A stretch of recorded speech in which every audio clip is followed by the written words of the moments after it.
It's not that I disagree, Nick. It's more like, oh, I don't know. Maybe I'm feeling disloyal or something. Uh-oh. You'd better check this out. There's some drama going on down there in the parking lot. I think it's your new associate. And is that her husband? The one she's divorcing? She's got a lip lock on him like you wouldn't believe. Or is that guy someone she had waiting in the wings? Nikki ran over to the window to look down at the parking lot.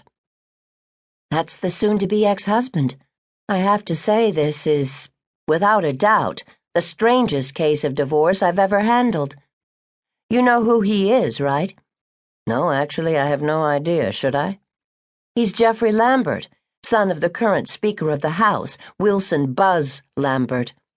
Jeffrey Lambert started up that software company called Lobo, the one that just went on the stock exchange at the beginning of the year.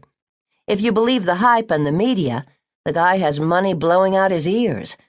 He wants to give Amy half, and she won't take it. She settled for a set of assorted bedding, some dishes, a crock pot, and a few other odds and ends. It got a little contentious at our last meeting. She doesn't want anything. It's weird. They actually love each other, but they are not in love. They're both agreeable to the divorce and want to remain friends. Will that work? Who knows?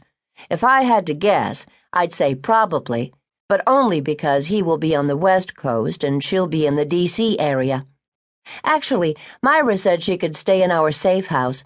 You remember the one that belonged to Marie Llewellyn, the woman who got the Sisterhood off the ground in the first place when we defended her? We keep it up and use it when needed. Amy is all set. She's going to be a great addition to the firm. I can feel it in my gut.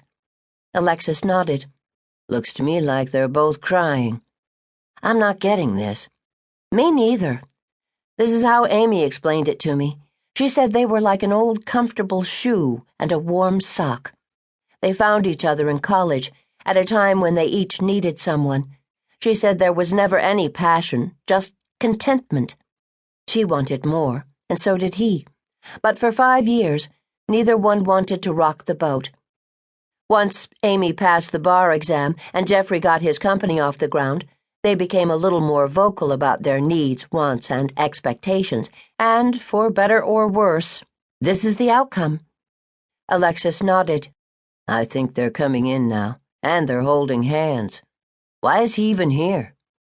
Because he has to sign off on the divorce. He absolutely insisted on setting up a trust fund for Amy. Margie is handling all of that. He needs to sign off on that, too. Amy balked, but he shut her down and said he wouldn't agree to the divorce unless she agreed to the trust. He finally wore her down. Is there a lot of money involved? Alexis asked.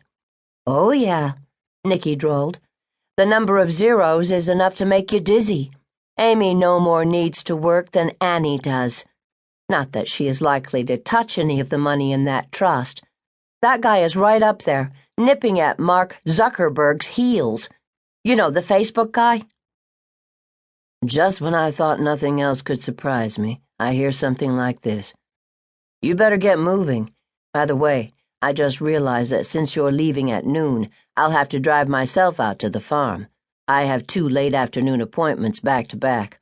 And the more I think about it, I might even be late, depending on traffic. Don't start without me. No problem. You want to meet the new associate? It can wait. I need another cup of coffee before I'm ready to face strangers. Good luck with the Bobbsey twins. Nikki found herself giggling all the way back to her office. Before she did anything else, she turned on the gas fireplace in the casual seating area, which she preferred to use rather than dealing with clients, at least the ones she cared about, over her massive, shiny, cold desk. She knew that Mitzi Doyle, her office manager and notary public, would have a pot of coffee on the coffee table before her clients made their way to the office. Before that thought could leave her mind, Mitzi, a motherly, gray-haired woman, appeared, tray in hand. Anything else, Nikki? Nope, I'm good, Mitzi, thanks. By the way, hold my calls, and I'm planning on leaving at noon. You can reach me at home if you need me. You can show the Lamberts in now. They were such a nice-looking couple, Nikki thought, as they all shook hands and seated